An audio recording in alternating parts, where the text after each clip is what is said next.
موسیٰ علیہ السلام نے فرمایا کہ مجھ کو یاد نہ رہا تھا، سو آپ میرے بھول چوک پر گرفت نہ کیجیے اور میرے اس معاملے میں مجھ پر زیادہ تنگی نہ ڈالیے۔ پھر دونوں کشتی سے اتر کر آگے چلے، جب کشتی سے اتر کر آگے چلے، یہاں تک کہ جب یہ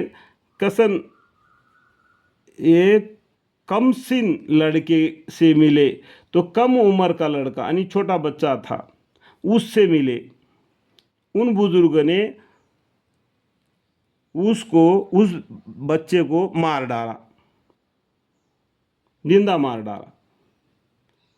وہ حضرت علیہ السلام نے جب کشتی سے اتر کر آگے بڑھے نا، تو آگے بڑھتے وقت رستے میں ان کو ایک چھوٹا سا لڑکا ملا، تو باقی لڑکے لوگ بھی ہوں گے، چھوٹے بچے ہوتے ہیں نا تو ایک ساتھ کھیلتے پھولتے رہیں گے، تو اس ٹائم پر اس لڑکے کے پاس ملے تو ان بزرگوں نے یعنی حضرت علیہ السلام نے اس بچے کو مار ڈالا۔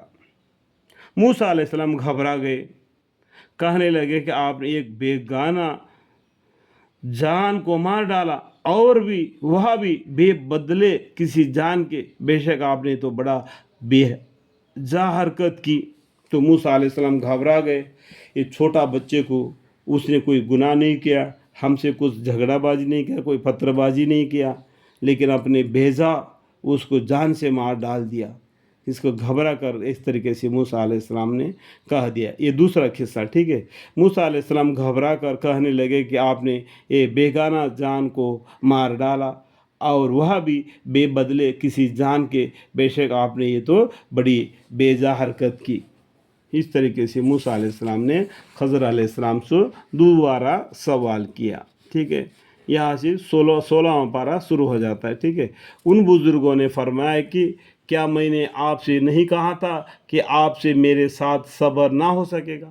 میں نے وہی بات کو دہرائے جو پہلے بتلائے تھے۔ دیکھو قرآن شریف کا جو معنی جب میں آپ کو پڑھ کر سنا رہا ہوں، دیکھو ہو ہے کیا نہیں؟ جیسا عربی الفاظ ہے ویسا معنی اس کے نیچے برابر ہے۔ کوئی دبی ہوئی بات تو ہے ہی نہیں کہ نئے ہمارے سمجھ میں نہیں آ سکے۔ بڑے بڑے باتوں کو تو سمجھ سکتے ہو، قرآن کو سمجھنا بولتے تو بولیں گے کہ ارے بھائی قرآن کو سمجھنا تو بڑے بزرگوں کا کام ہے جو مدرسہ میں پڑھے ہوں گے، لمبے لمبے کپڑے، لمبا لمبا داڑھی، بڑا بڑا پیٹ والے یہی قرآن کو سمجھ سکیں گے، بھائی ہماری بس کی بات نہیں کر کے مسلمان بھائی پیچھے ہٹ جاتے ہیں۔ آج جو قرآن کو نہیں ماننے والے، اسلام کو نہیں ماننے والے، وہ بھی قرآن کو پڑھ رہے ہیں، وہ بھی قرآن کے اندر میں کچھ غلطیاں انسانیت کے ناطے جو ہے وہ انگلی اٹھا کے دکھا رہے ہم مسلمانوں کے طرف۔ یہ دیکھو قرآن میں یہ آیتیں ہے، یہ آیت کا مطلب کیا ہے؟ انسانیت کا خلاف ہے کیا نہیں؟ آج مسلمان بھائی کو جواب دینے کے لیے اس کے پاس علم نہیں، کیونکہ اس نے قرآن پڑھا ہی نہیں۔ انہوں نے کیا کیا؟ وہ ایک آیت کو کوڈ کرتے ہیں، بس ہم کو سوال کرتے ہیں۔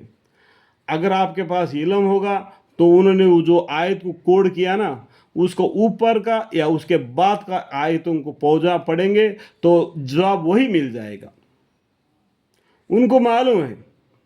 لیکن آپ کو معلوم نہیں نا، آپ کے پاس علم نہیں ہے مسلمان بھائیوں کے ساتھ، کیونکہ اس کو کپڑے میں لپٹ کے اوپر سے باندھ دیا، اس کو پڑھنا نہیں۔ گھر میں عورتیں پڑھو، عورتیں کیا کریں گی؟ گھر کا کام بھی کرنا، بچوں کو بھی سنبھالنا، نماز بھی پڑھنا، قرآن کو بھی پڑھنا، تو وہ لوگ آگے تمہارے عورتوں کو سوال کریں گے کیا؟ تم کو سوال کریں گے نا بازار میں، تو ان کو جواب دینے کے پاس تمہارے پاس علم بھی ہونا چاہیے۔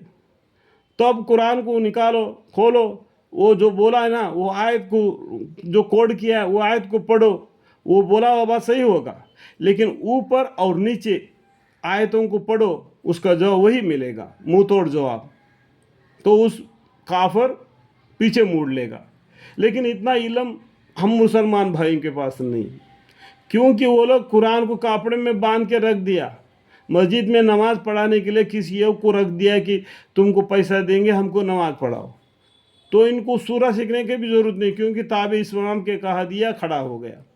ابھی سورہ کیوں سیکھنا؟ 100 روپے دے گا تو ہو گیا۔ رمضان المبارک میں قرآن پڑھنا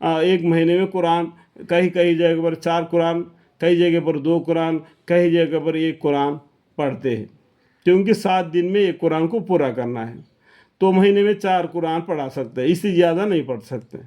یہ لوگ صرف پیسہ کمانے کے چکر میں رہتے، یعنی یہ تراویح بھی پڑھانا، یہ گاؤں والے بولتے ہیں نا، تو میں 200 دیں گا، 500 دیں گا، ہمارے دادا دادی کو قرآن پڑھ کے ان کا بخشو، ان بخشو، یہ بخشو، کون گاؤں کے کتنے آدمی اس کو بتا دیں گے۔ 1 مہینے میں کتنے قرآن پڑھے گا بھائی؟ آپ خود تھوڑا سا علم رکھو، 1 مہینے میں کتنا قرآن پڑھے گا؟ 4 قرآن سے زیادہ نہیں پڑھنا۔ یہ منزلیں لکھا ہے، دیکھو یہاں پر میں دکھا رہا ہوں، یہ 4تھا منزل ہے، ٹھیک ہے، انگلی دکھا کے۔ اسی طریقے سے قرآن میں 7 منزلیں ہیں، 7 دن میں کم قرآن نہیں پڑھنا۔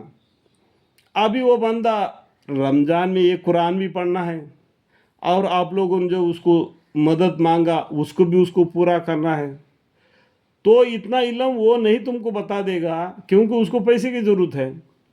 آپ قل ھو اللہ سورہ 3 مرتبہ پڑھیں گے تو قرآن پڑھنے کا ثواب ملے گا۔ اور خود کو اتنا فرصت نہیں، وضو بناؤ، جا کے 2 رکعت آیت الوضو کی نماز پڑھو، وہ اس سے پہلے کا وقت ہے، اس کے بعد کا نماز بھی فرض نماز کو ادا کرنا، ٹھیک ہے۔ اس کے بعد میں قل ھو اللہ سورہ، الحمد شرح، قل اعوذ برب الفلق، قل اعوذ برب الناس، اور بھی دیگر قرآن آیتوں کو پڑھو، جو علم تم کو ہے وہ پڑھ کے یا اللہ یہ جو میں نے قرآن پڑھا، جتنا علم میرے پاس ہے اتنا علم کے حساب سے اس کا ثواب، ایصال ثواب بولتے ہیں اس کو، ٹھیک ہے، ان کے دادا دادی یا ان کے جو بھی خاندان والے گزر گئے ان سب کی روحانی کو یا ثواب پہنچا دو۔ بولنے سے ان کو اس کا ثواب اس کو پہنچ جائے گا نا، تو اتنا کام کرنا اس کو پسند نہیں، صرف 100 روپے دے کے ہاتھ جھڑالنا۔ جس کو درد ہوتا ہے نا، جس کا پیر میں چوٹ لگ جاتا ہے نا، اس کا درد اسی کو معلوم ہو جاتا ہے، سامنے آدمی کو کیا معلوم ہوگا؟ تیرا دادا دادی، تیرا بابا جو آستی جنگل زمین جائیداد سونا چاندی پیسے وغیرہ تم کو دے کے گئے، اس کا مزہ تو اڑا رہے، تو اس کا درد تیرے کو ہونا چاہیے۔ اس کو کیا ملے گا؟ وہ بولے گا میرے کو 100 روپے مل گیا، کافی ہے۔ اگر اس طریقے سے میں بولوں گا تو آپ کو برا لگے گا، حق بات کے بھی برا لگتا ہے، ٹھیک ہے۔